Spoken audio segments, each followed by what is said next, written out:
They're definitely connected. The defendant committed both incidents. He's been charged with murder in both cases. The reason for the connection is something we're still investigating. Cheektowaga man is now charged for the murders of 4 people. Good evening, I'm Scott Levin. Mary Alice is off tonight. 29-year-old Saleh Mohamed is accused of killing his wife along with 2 young boys under the age of 5 years old, all inside a home on Ellen Drive. He's also accused of killing a store clerk on Grant Street on that very same day. 20 News 5's Nate Benson joins us live from downtown Buffalo with more on this very tragic situation. Nate? Yeah, good evening, Scott. The Erie County District Attorney pointed out that cases like the one that played out in Buffalo and Cheektowaga on Monday are, quote, the worst of the worst.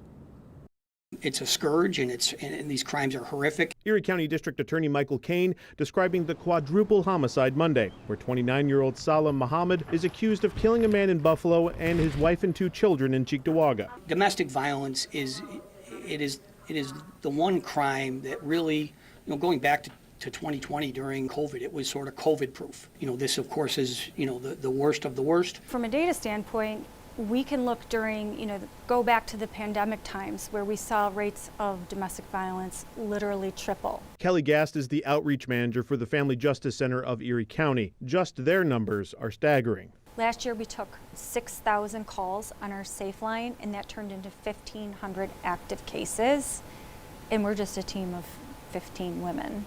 And of those cases, we had nearly 500 reports of strangulation. Those are simply FJC clients.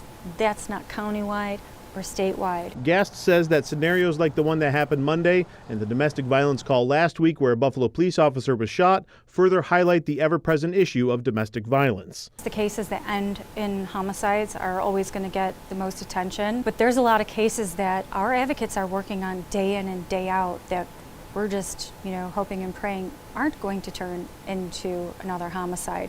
Gast says that domestic violence is one of those issues that knows no boundaries or ethnicities or religions, and it's a universal problem, but admits that cultural barriers oftentimes prevent migrant and immigrant populations from seeking help from abusers. There are different fears, and this can be for all survivors.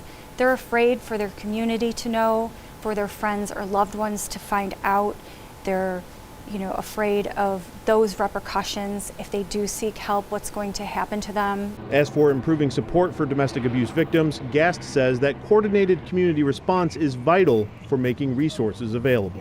What is the effort behind the scenes with law enforcement, the medical community, the court system, DV providers?